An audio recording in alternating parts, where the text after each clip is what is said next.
نحمدہ و نصلی علی رسولہ الکریم اما بعد فاعوذ باللہ من الشیطان الرجیم بسم اللہ الرحمن الرحیم رب اشرح لی صدری ویسر لی امری واحلل عقدۃ من لسانی یفقہوا قولی۔ اسلام اور ثقافت۔ اسلام ایک نظریے کا نام ہے اور اس نظریہ کو بنیاد بنا کر علامہ اقبال نے برصغیر میں مسلمانوں کا علیحدہ ملک حاصل کرنے کے لیے دو قومی نظریہ پیش کیا، جس کے تحت ہندوؤں کو اس بات کا احساس اور یقین دلایا گیا کہ اسلام صرف مذہب نہیں ہے جس کی بنیاد پر مسلمان بس 5 وقت کی نماز پڑھ لیتے ہیں یا رمضان کے روزے رکھ لیتے ہیں یا زیادہ ہی ہوتا ہے تو حج کرنے چل پڑتے ہیں، بلکہ اسلام ایک مکمل ضابطۂ حیات ہے جو ہمیں زندگی گزارنے کے طور طریقے سکھاتا ہے، اور اسلامی زندگی کے طور طریقے کسی بھی مذہب یا پھر کسی بھی قوم یا پھر کسی بھی طرز عمل کے زیر اثر نہیں آ سکتے، کیونکہ ان پر اللہ کا رنگ چڑھا ہوتا ہے۔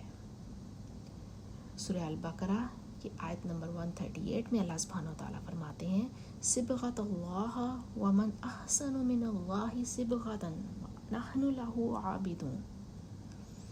اللہ کا رنگ، اور بھلا اللہ کے رنگ سے اچھا کیا ہو سکتا ہے کہ ہم اسی کی عبادت کرنے والے ہیں اور ہم اسی کی عبادت کرنے والے ہیں۔ اس کا مطلب یہ ہے کہ ہمارا اٹھنا بیٹھنا، کھانا پینا، سونا جاگنا، لوگوں سے معاملات کرنا، تنہائی میں وقت گزارنا، ہر لمحہ اللہ کے تابع ہوتا ہے یا ہونا چاہیے۔ ایسے بھی کہہ سکتے ہیں کہ ہر لمحہ اللہ کی مرضی کے مطابق ہونا چاہیے یا ہوتا ہے، یا قرآن کے مطابق ہوتا ہے یا ہونا چاہیے۔ جب ہماری زندگیوں میں اللہ کا رنگ چڑھ جاتا ہے نا، تو پھر کوئی اور رنگ اثر نہیں کرتا۔ اسلام نے رسم و رواج کو ختم نہیں کیا، رسم و رواج ہونے چاہیے، کیونکہ رسم و رواج ہی ہماری تہذیب اور ثقافت بناتے ہیں۔ بس یہ خیال رکھنا چاہیے کہ ہمارے رسم و رواج قرآن اور حدیث کے منافی نہ ہوں، ہمارے رسم و رواج کسی دوسرے مذہب کی اندھی تقلید نہ ہو، ہمارے رسم و رواج میں خود نمائی کی جھلک نہ ہو، ہمارے رسم و رواج میں کوئی اللہ کے ساتھ شریک نہ ہو، ہمارے رسم و رواج سنت کے مطابق ہونے چاہیے، ہمارے رسم و رواج میں کسی قسم کا ظلم نہ ہو، اور ہمارے رسم و رواج میں کوئی فضول خرچی نہ ہو۔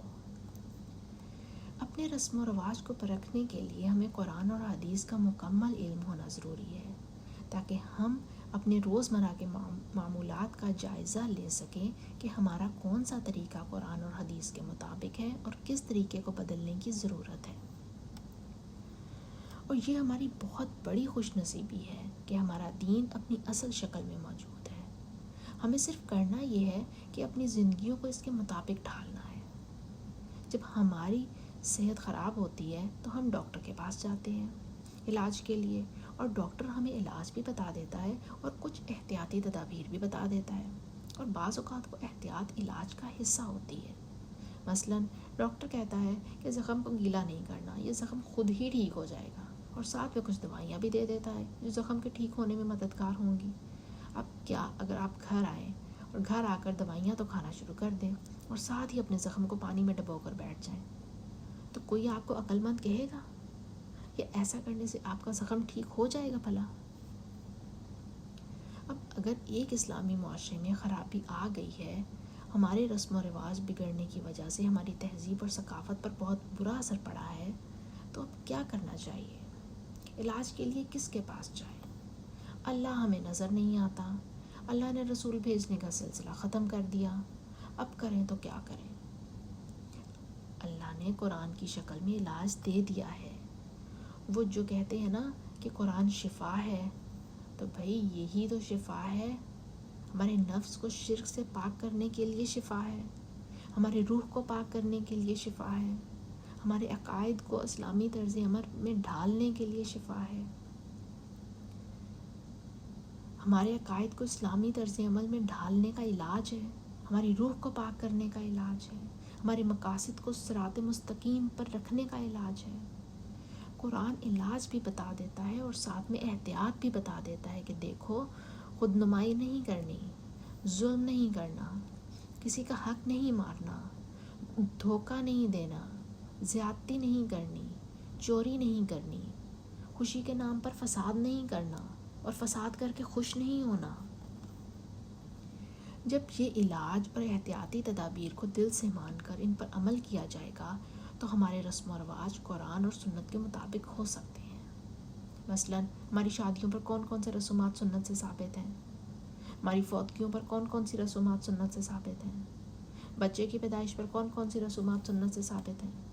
رمضان، شعبان، محرم اور سفر کے مہینے سنت سے کیسے گزارنا ثابت ہے؟ خوشی ملنے پر خوشی کا اظہار کرنا سنت سے کیسے ثابت ہے؟ اور دکھ ملنے پر صبر کیسے کیا جائے یا دکھ ملنے پر صبر کرنا سنت سے کیسے ثابت ہے؟ جب یہ سب طریقے قرآن اور سنت کے مطابق ہو جائیں گے تو ہم کہہ سکیں گے کہ ہم اسلامی رسم و رواج کے پابند ہیں، اور پھر یہی رسم و رواج مل کر اسلامی تہذیب اور ثقافت بناتے ہیں، اور پھر یہی اسلامی تہذیب اور ثقافت ہی اسلامی نظریے کی بنیاد بنتی ہے۔ اور پھر ہم کہہ سکتے ہیں کہ اسلام صرف ایک مذہب نہیں ہے بلکہ ایک نظریہ حیات ہے، اور اسلامی نظریہ حیات ہی اسلامی معاشرے کی پہچان ہے۔ اللہ ہم سب کو دین کا فہم سمجھنے اور اس کے مطابق اپنی زندگی گزارنے کی توفیق عطا فرمائے۔ آمین یا رب العالمین۔